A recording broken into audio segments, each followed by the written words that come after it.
Selamat pagi Pak Dewa. Selamat pagi Pak Rohim.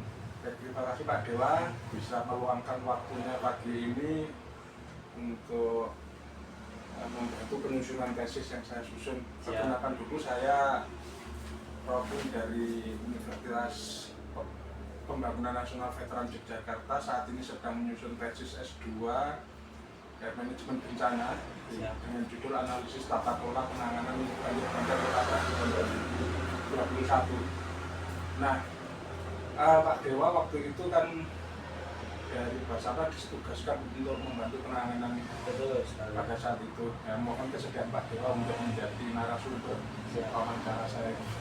Siap. Nah, sebelum kita mulai wawancara, mungkin bisa memperkenalkan profil Pak Dewa terlebih dahulu dan posisi penugasan pada saat banjir bandang itu Pak Dewa. Siap. Izin mungkin walaupun kita sudah kenal lama, nah dalam hal ini kami perlu memperkenalkan diri. Nama saya lengkap Idewa Nyoman Arya Astama. Bergabung di Basarnas sejak tahun 2009, angkatan ke 39. Terus saya berdinas di kantor SAR Surabaya pada saat kejadian itu. Di sisi lain kami pun juga secara jabatan rescuer dan diberi tugas dan tanggung jawab tambahan pada saat bencana itu selaku komandan tim atau dan tim ops, komandan tim operasi yang tugas pokok fungsinya adalah untuk mengatur manajemen pergerakan tim maupun mengorganisir seluruh potensi SAR maupun relawan dalam misi kemanusiaan, khususnya di Kota Batu pada saat itu di musibah banjir bandang Kota Batu. Terus kami pun juga selain di Basarnas sendiri sebagai rescuer, tugas tanggung jawab kami di Basarnas cukup banyak juga. Sempat menjadi ajudan pimpinan sebagai ADC atau protokol, terus serta penanggung jawab kendaraan, dan di sisi lain juga petugas gudang pada saat itu. Jadi sampai saat ini 2025 ini alhamdulillah sudah berdinas dan bergabung dengan BPBD Kota Batu. Kebetulan saya di sini juga rescuer, dan insya Allah kami juga sama seperti BPBD khususnya Kota Batu akan saling support dalam segala apapun bentuknya kemanusiaan maupun bencana. Demikian Pak.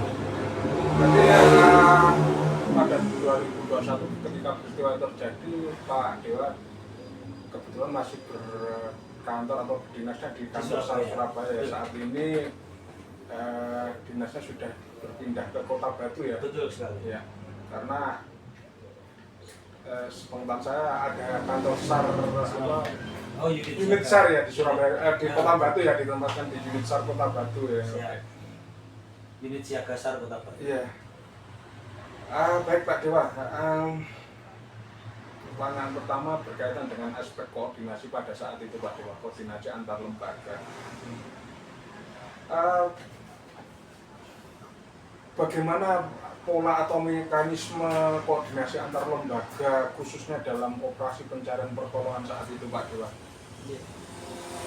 Kami ceritakan ya.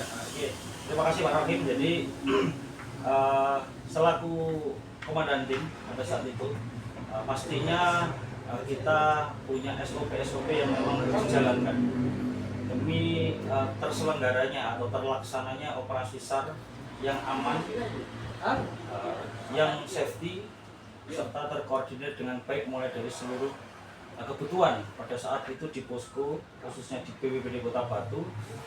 Aspek-aspek yang perlu diperhatikan adalah selain mencakup universal di dalam manajemen posko, kami pun juga selaku komandan tim mengkoordinir teman-teman yang ada di lapangan, khususnya para rescuer, para relawan maupun potensi SAR.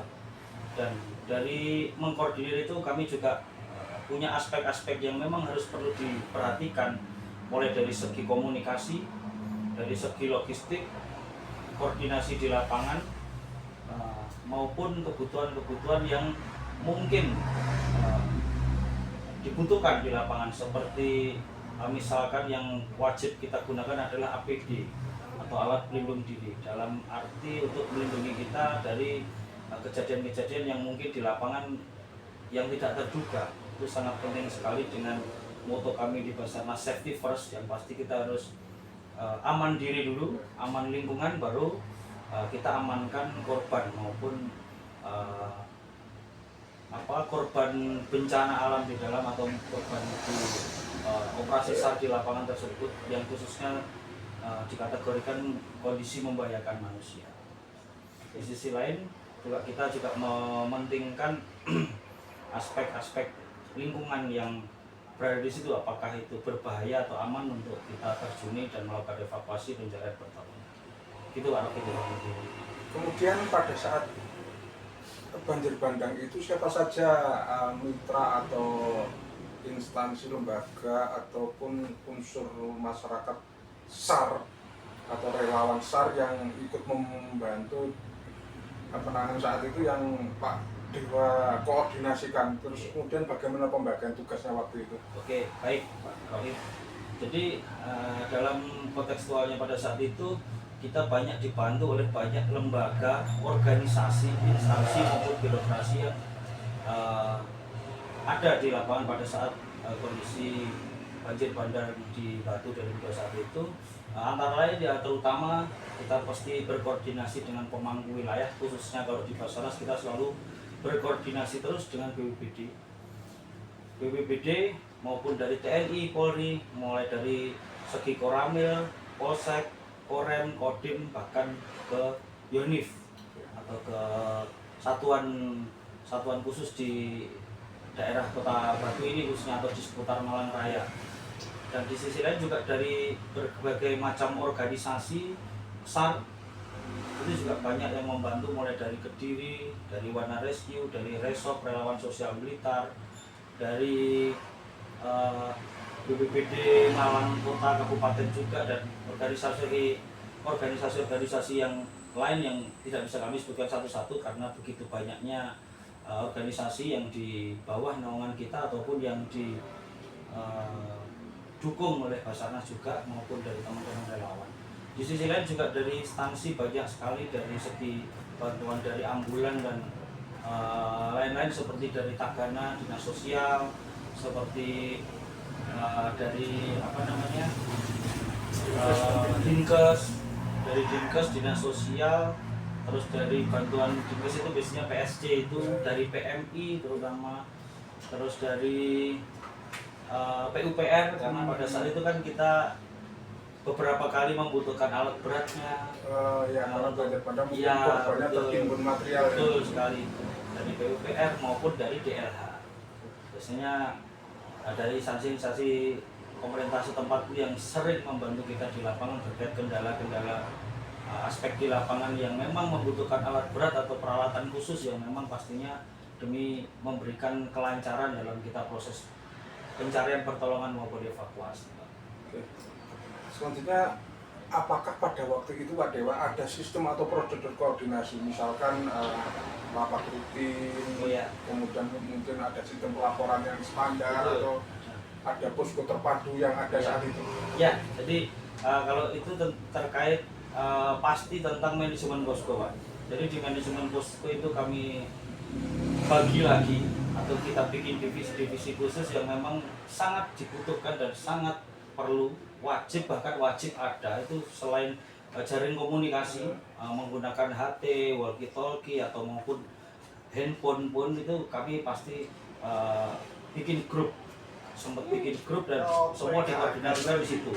Nah, selebihnya di luar dari HP itu juga ada HT maupun walkie talkie yang bisa mengkomunikasikan dari Posko Indo untuk berkomunikasi di teman-teman di setiap seluruh satuan rescue unit yang kita bagi mulai dari atas sampai dengan bawah untuk dalam proses evakuasi pencarian pertolongan tersebut. Itu sangat membantu sekali, Pak. Terus di sisi lain juga setiap pelaksanaan operasi pagi pasti kita laksanakan apel atau mengakomodir semua unsur yang terlibat, mulai dari potensi SAR, TNI, Polri, dari dinas-dinas, dari Dinkes, PMI, segala macam. Wajib kita apelkan pagi karena selain berurusan dengan jumlah personil yang untuk akan kita bagi di setiap titik. Juga kami juga mengkoordinir tentang jumlah logistik yang dibutuhkan. Jumlah logistik yang dibutuhkan di lapangan. Andai kata misalkan pada saat operasi SAR sampai siang atau sore belum bisa kembali ke posko, pasti kita membutuhkan dropping logistik untuk membantu teman-teman yang di lapangan terkait konsumsi dan kebutuhan apapun yang ada di lapangan. Selain pagi setelah itu, sorenya kita akhiri dengan briefing atau evaluasi serta melakukan perencanaan operasi atau renov untuk pelaksanaan hari berikutnya. Di sisi lain kita melakukan evaluasi, di sisi lain kita juga mengakomodir apa yang hari ini yang sekiranya kebutuhan kurang atau kurang maksimal, kita maksimalkan di renov untuk besok paginya, untuk di hari selanjutnya. Seperti itu, Pak. Kemudian dari aspek koordinasi antar lembaga ini, apakah ada kendala yang dihadapi saat itu, Pak? Dewa. Oke. Untuk kendala pada saat itu pasti ada dinamika di lapangan yang sekiranya sedikit yang kurang bisa dikoordinir atau mungkin miscommunication di lapangan, itu sangat wajar sekali, Pak. Mulai dari segi logistik, mulai dari segi komunikasi maupun koordinasi antar seru karena kita membutuhkan ada divisi yang namanya safety officer, itu yang harus memantau dari atas apakah ada apakah ada kendala atau tambahan, misalkan debit air meningkat atau ada yang turun, material yang turun dan segala macam perubahan cuaca pada saat pelaksanaan musibah pencarian pertolongan itu juga sangat penting sekali, Pak. Jadi kendala-kendala tersebut dapat kita atasi dengan di pertanyaan sebelumnya tadi, dengan evaluasi tiap harinya itu. Jangan sampai hari keesokannya terjadi lagi, dan bisa kami minimalisir semaksimal mungkin. Selanjutnya dari aspek keterlibatan masyarakat, Pak Dewan, bagaimana menurut Pak Dewan keterlibatan masyarakat dalam hal tentunya yang punya kompetensi operasi SAR ya, saat itu bagaimana keterlibatan mereka? Oke, kalau untuk masyarakat yang dimaksud di sisi potensi SAR-nya, alhamdulillah Pak, semua berjalan dengan lancar, aman dan terkoordinir semua. Jadi mereka bisa memilah atau memilih apa yang harus dilakukan dan mana yang harus tidak dilakukan. Yang pastinya tidak jauh dan tidak terlepas dari safety first itu tadi, Pak. Terus untuk masyarakat umum di luar potensi SAR maupun relawan pun juga support dari pihak kampung, dari pihak kelurahan, itu sangat support ke kami, walaupun hanya sebatas kita melewati jalur yang bukan di titik lokasinya, di rumah-rumah itu sudah disediakan kopi, teh, segala macam untuk mendukung support kita di lapangan dalam bekerja di dalam musibah operasi pencarian pertolongan. Keterlibatan masyarakat ini tidak hanya pada teknis pencarian, tapi dukungan logistik bantuan sekali. Itu sangat bagi kami kita bantu sangat luar biasa daripada di beberapa sisi yang memang kadang ada yang masyarakat yang cuek. Terus kemudian tantangan yang dihadapi saat itu terkait keterlibatan masyarakat ini, apa yang dihadapi tantangannya, Pak Dewa? Oke, kalau tantangan dari kami pastinya yang pertama medan, Pak. Nggak ada di lokasi bencana maupun musibah medan yang enak buat jalan, buat akses kendaraan dan segala macam. Itu yang pasti yang pertama terkait medan itu. Terus yang kedua adalah titik-titik yang dicurigai, Pak. Kadang titik-titik yang dicurigai di tempat lokasi ditemukannya korban itu pasti di kondisi-kondisi yang sulit. Apalagi kan itu di posisinya kan banjir bandang, Pak. Korban itu tidak selalu ada posisinya di titik darat yang aman. Pasti dia kerubuhan apa material atau pohon atau mungkin bambu yang sangat memang perlu kita harus bersihkan dulu atau kita potong dulu baru kita bisa mengakses mengevakuasi korban tersebut. Di sisi lain pun juga kendala kami terjadi banyak miss, Pak, tapi itu bukan menjadi kendala utama, dalam arti itu bisa kami selesaikan dengan komunikasi di akhir hari itu juga di sesi evaluasi setelah pelaksanaan itu biasanya sore atau malam itu, dan alhamdulillahnya semua berjalan dengan lancar. Kemudian untuk ketersediaan sumber daya manusia yang punya kompetensi SAR, operasi SAR, ya. Pada saat itu apakah memadai atau terdapat kekurangan? Kalau pada saat itu, kalau dibandingkan dengan saat ini, itu pasti ada minusnya Pak. Dengan adanya Basarnas selalu melakukan atau mensosialisasikan namanya latihan potensi itu kan adalah feedback kami kepada teman-teman relawan, khususnya teman-teman TRC, BPD, Kota Batu sendiri yang kita latih, kita didik, kita beri ilmu, individual skill, pengetahuan dan segala macam itu juga saat ini sangat lebih memadai daripada masa itu. Di masa itu mungkin mereka tidak tahu tentang skill mungkin Pak, tapi dia lebih ke pengetahuan. Oh seperti ini, oh kita harus aman ini dulu. Oh seperti ini. Jadi alhamdulillah pada saat itu ya terkait SDM pada saat itu sudah cukup bagus sih Pak. Ya cuma tidak keseluruhan kan kadang teman-teman relawan ada bergeraknya di dunia air aja, di dunia warga, teman-teman pecinta alam itu ada yang di dunia gunung hutan, ada yang di dunia tentang longsor, tentang kebencanaan gempa bumi segala macam lah. Di dalam banjir bandang ini itu kita bergabung menjadi satu dalam satuan penyebutan SAR gabungan, tim SAR gabungan itu ya berbagai macam. Kita pada saat apel pagi itu kita jelaskan apakah APD kamu sudah aman, apakah perlengkapan peralatanmu sudah ready, apakah hal-hal yang perlu kamu teman-teman potensi atau teman-teman relawan ini sudah mumpuni terjun di lapangan. Ya kita siap dan percaya kepada teman-teman bahwasanya kalau itu memang sudah dinyatakan aman untuk dirinya sendiri maupun dari segi pengetahuan atau skillnya.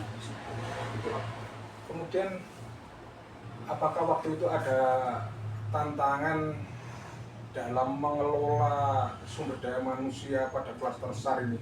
Karena tentunya kompetensi mereka kan tidak sama ya, berbeda-beda. Ada Pak, jadi ada beberapa memang ini oknum Pak ya, oknum kita tidak bisa menyebutkan, tapi pasti ada Pak. Di setiap operasi itu pasti ada yang merasa dia sudah sepuh, dikasih tahu, beri pengetahuan, tapi dia menurut dia itu apa yang menjadi informasi kita itu bagi dia itu disepelekan, semacam-macam itu banyak terjadi dan setiap lapangan pasti ada pada saat itu. Cuman untuk sampai ke detik ini itu sekarang mereka juga alhamdulillah sudah melek informasi, sudah tahu apa yang mereka sangkal dulu ternyata memang benar adanya. Memang kita harus memperhatikan aspek-aspek perlindungan diri maupun perlindungan tim secara global di dalam proses operasi pencarian pertolongan tersebut maupun di kebencanaan. Berarti mungkin tantangannya salah satunya tadi yang Pak Dia sampaikan bahwa masih adanya ego individu, ego individu, bahkan mungkin ada ego sektoral, instansi mungkin instansi juga ada juga dari beberapa instansi itu memang kami malah yang sebagai leading sektor utama dalam garis komando untuk mengatur itu semua dalam proses evakuasi pencarian pertolongan itu, tapi malah kita disuruh manut ke mereka gitu loh. Manut ke mereka, yaitu ini bukan ranahnya mereka gitu. Bahwasanya kita berikan pengetahuan menurut undang-undang nomor sekian ini bahwasanya memang dalam operasi pencarian pertolongan itu disebutkan bahwasanya leading sektor komando itu ada di kita. Hal-hal itu bisa dipecahkan dengan pemberian pemahaman. Betul ya, mereka dengan pemahaman mulai dari kebijakan dari Kabasarnas, Perka maupun undang-undang yang memang sudah berlaku di negara kita sejak beberapa puluh tahun yang lalu. Mungkin ya itu Pak, karena keterbatasan literasi, keterbatasan pengetahuan maupun informasi itulah yang menjadi kendala dia, menjadi ekosektoral yang lebih susah untuk berkoordinasi di lapangan. Kemudian dari sisi sumber daya logistik dan peralatan, pada saat itu karena ini peristiwanya kan banjir bandang, tentunya berbeda dengan bencana lain mungkin terkait jenis-jenis terutama peralatan ya. Kalau logistik saya kira hampir mirip lah semuanya. Kira-kira apa saja logistik peralatan yang digunakan saat itu dan kemudian apakah sudah cukup memadai kebutuhannya? Kalau untuk khususnya di banjir bandang itu Pak ya, di musibah di Kota Batu pada saat itu keterbatasan SDM dalam penggunaan alat sih Pak. Alatnya sudah cukup mumpuni dan walaupun kalau dibilang kurang ya tetap kurang. Pada saat itu yang bergerak di setiap seru itu hanya ada mungkin seperti chainsaw dan lain sebagainya untuk memotong ranting-ranting pohon yang diduga di situ ada korban, itu pun juga tidak sebanyak sekarang. Gitu. Kalau ngomong kebutuhan, kalau memang lebih banyak peralatan itu pasti akan lebih mempermudah atau mempercepat proses evakuasi maupun pencarian pertolongan. Seperti itu. Terus apalagi tadi Pak tentang apa selain peralatan? Logistik. Untuk logistik pun ada pun kendala itu pun juga kami alami, bahwasanya kalau di apel itu kan kita sudah mengakomodir seluruh unsur Pak. Iya, menghitung kekuatan yang turun ya. Ya, betul. Kembali lagi kepada ego sektoral atau ego individu dari beberapa teman-teman instansi maupun instansi lain maupun dari teman-teman relawan. Ada yang dia datang pas terlambat gak ikut apel tapi dia langsung ke lokasi. Itu kan jadi tidak tercatat dalam segi komunikasi, koordinasi maupun logistik, dukungan logistik.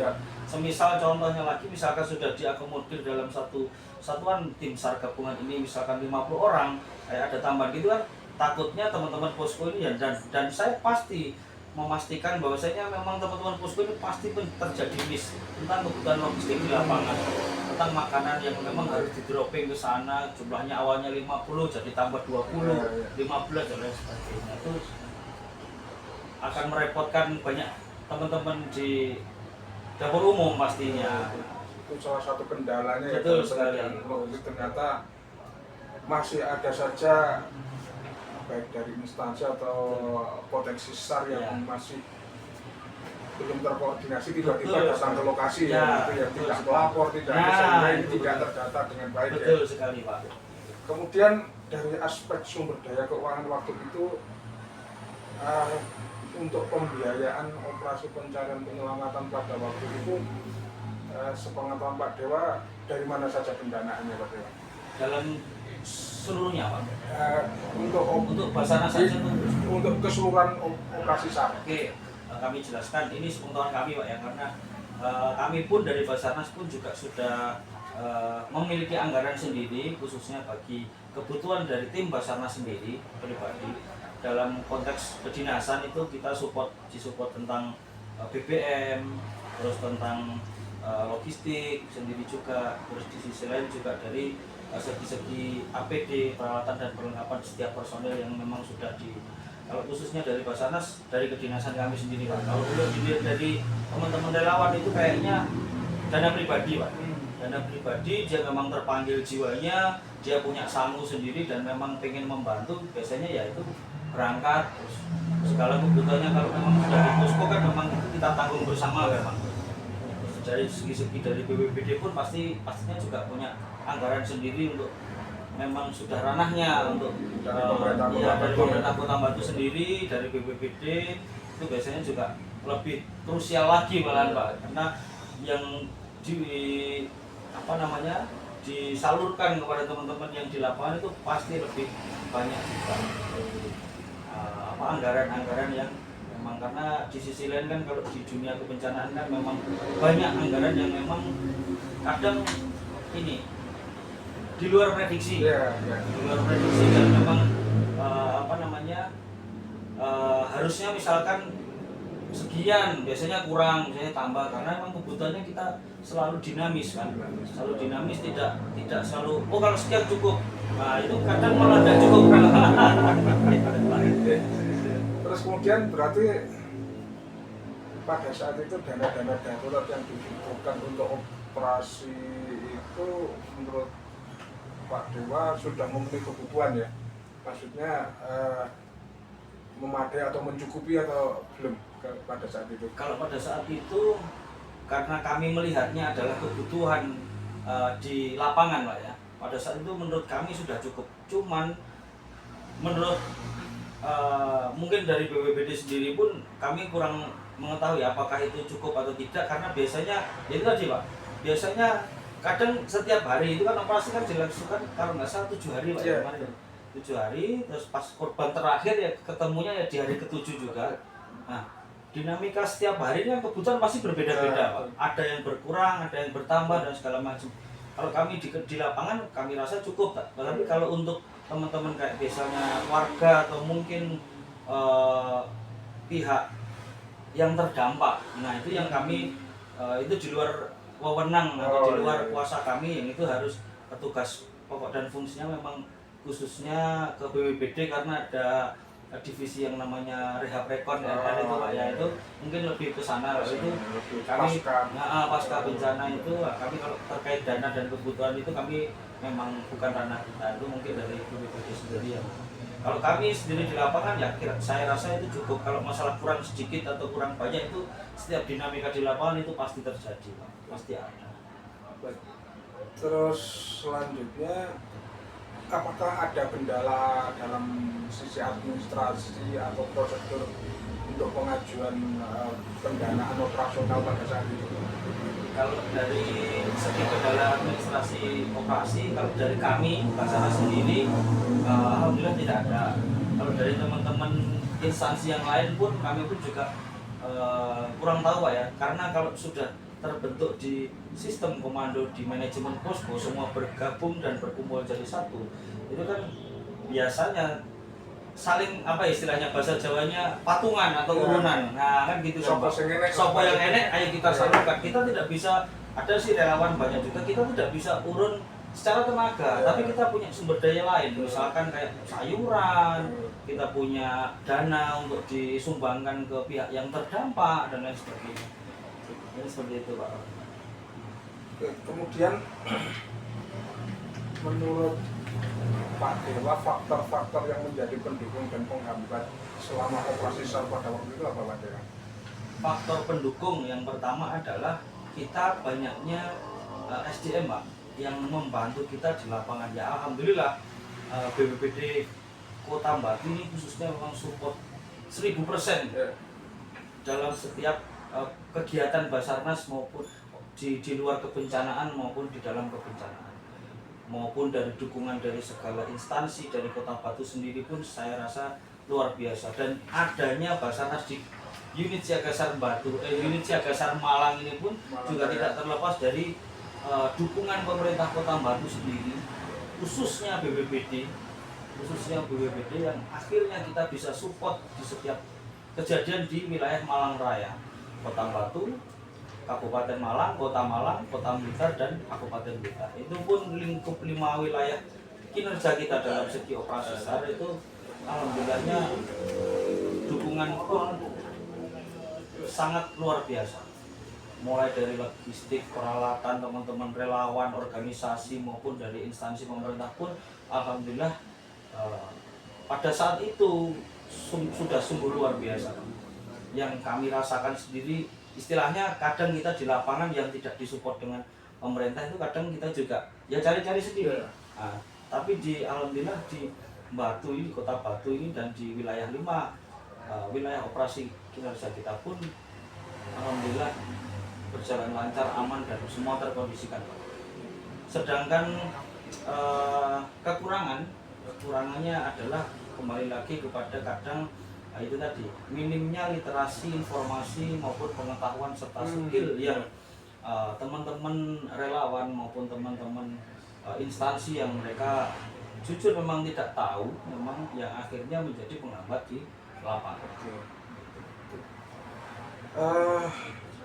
Kemudian pertanyaan terakhir Pak Dewa, menurut Pak Dewa rekomendasi apa yang sebaiknya dilakukan oleh semua stakeholder, bisa pemerintah Kota Batu ataupun instansi lembaga lain ya, termasuk juga potensi relawan ya, dalam rangka meningkatkan tata kelola penanganan darurat bencana banjir bandang jika misalkan terjadi lagi. Oke. Kalau secara saran dan masukan kami kepada seluruh instansi maupun lembaga, organisasi SAR, potensi SAR, dan relawan itu ya saran kalau dari saya pribadi Pak ya, itu lebih perbanyaklah literasi atau informasi yang berkembang, karena dari literasi informasi yang sekarang lebih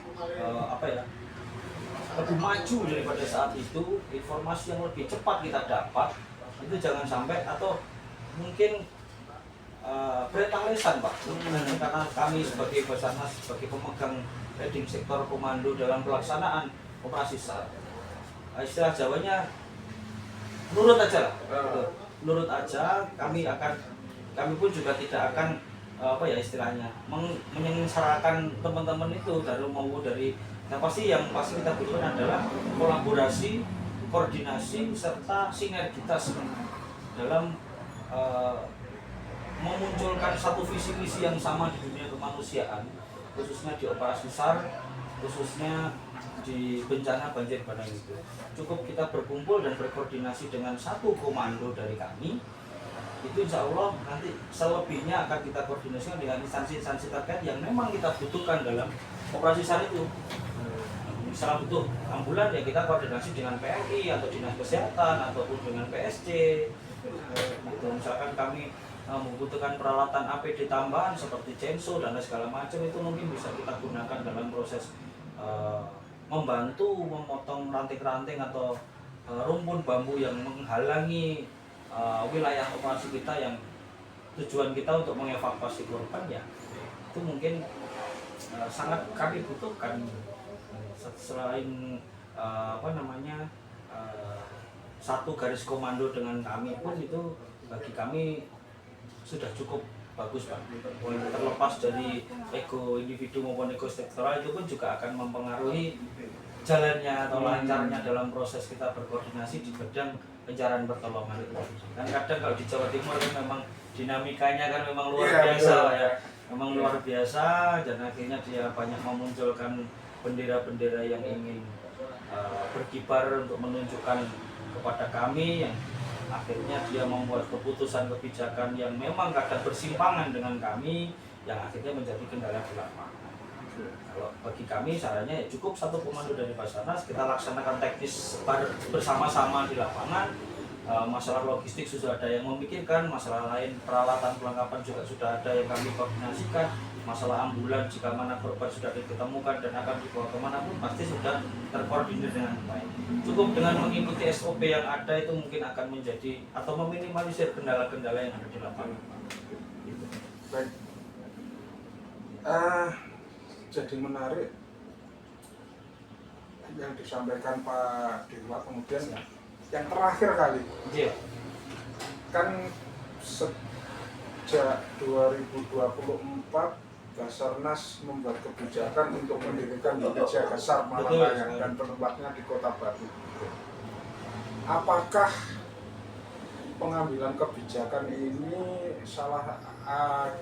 juga mempertimbangkan aspek tingginya potensi ancaman musibah maupun bencana di Kota Batu maupun Malang Raya? Kemudian apakah juga merupakan bagian dan bentuk strategi dari Basarnas untuk semakin dekat ke potensi instansi lembaga yang ada di Malang Raya supaya lebih mudah untuk koordinasi? Oke, baik Pak Rahim. Jadi gini, jujur saja, sejak saya tidak mengakuisi ya, jadi sejak ini hanya cerita saja. Jadi sejak 2007 saya diberi tanggung jawab tambahan selaku komandan tim di Basarnas. Itu kami sejak 2017 itu sudah sekaligus mengasesmen, karena begitu banyaknya kejadian yang terjadi di lingkup Malang Raya Pak. Bahkan saya pernah sampai ke asisten 1 Kota Malang waktu operasi SAR sowan dan koordinasi, sempat ke ketua Dewan Pak Made Kota Malang itu, sampai ke wakilnya Pak Rinza ke Kota Malang itu pun sudah mengasesmen sebenarnya, karena seringnya dan banyaknya di Malang Raya ini terutama, maupun di Malang Kota, Kabupaten, Kota Batu. Nah setelah itu baru mungkin dari pimpinan kami pun kebetulan jadi kita bisa didukung support dan sepengetahuan kami sampai ada unit siaga SAR Malang Raya yang bertempatan di Kota Batu ini adalah dari salah satunya dari banyaknya kejadian. Terus yang kedua, bagi saya, menurut saya itu akan lebih mempercepat jika mana dibutuhkan memang USS atau Posar atau Basarnas ada di kota, wilayah, kabupaten, kota yang ada di Jawa Timur ini, memang dari support pemerintah itu memang sangat mempengaruhi, Pak. Sangat mempengaruhi. Jadi kebetulan Kota Batu, jadi kita kalau program pasti, Pak, kalau program itu mungkin dibutuhkan, dan sebenarnya pada saat itu pemerintah-pemerintah yang lain memang mungkin melihatnya masih di sebelah mata, Pak. Tapi di Kota Batu atau khususnya Malang Raya ini, Kota Batu yang malah meminta, setahu kami, meminta bahwasanya Basarnas memang harus ada di sini karena dinamika banyaknya kejadian maupun masalah-masalah tentang dari segi potensi maupun relawan di Malang Raya ini sangat luar biasa. Supportnya, semangatnya itu sangat luar biasa, Pak. Yang kadang mungkin saking semangatnya menimbulkan sedikit banyak perselisihan maupun miskomunikasi saja yang memang harus ditengahi. Kadang ya perlu mereka konsultasi ke kami yang memang itu harus diredakan, memang harus itu kita ini satu visi satu misi, jangan ada yang kita netral semua, itu memang ada, Pak. Jadi support dari pemerintah Kota Batu sendiri pun meminta adanya Basarnas ada di Batu, itu juga tidak terlepas dari BPBD Kota Batu sendiri yang memang itu tadi saya bilang 1000% karena apa? 100% saja bagi saya mungkin kurang.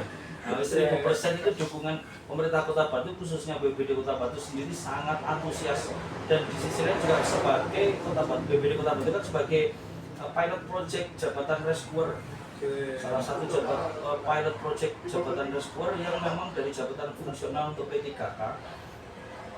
Dari BPBD sendiri atau mungkin dari BNPB itu tidak bisa memunculkan suatu jabatan itu karena terkendala banyak hal, mungkin terkendala aturan atau undang-undang yang berlaku, yang akhirnya Basarnas harus melahirkan jabatan fungsional khusus untuk memang rescuer, salah satunya di BPBD Provinsi, BPBD Kota Batu, BPBD Kabupaten Jombang, BPBD Bojonegoro, kalau nggak salah satunya, kalau tidak Magetan ya Madiun, jangan lupa. Jadi kami punya rescuer yang ada di BPBD Kota Batu nih, di wilayah Jawa Timur ini salah satunya ada di BPBD Kota Batu yang memang secara administratif, secara teknis, secara itu yang memang kita bina, memang itu sebuah kebutuhan untuk sebuah instansi. BPBD sendiri juga, di sisi lain kami pun juga meningkatkan sinergitas yang memang dulu mungkin belum sebagus ini atau mungkin sesempurna ini. Jadi demikian, Pak. Ya, terima kasih Pak Dewa, wawancaranya cukup membantu, sangat membantu sekali. Semoga sukses selalu. Amin. Di tempat kerjanya di SAR Malang Raya. Siap. Terima kasih Pak Dewa. Oke, terima kasih Pak Rakim.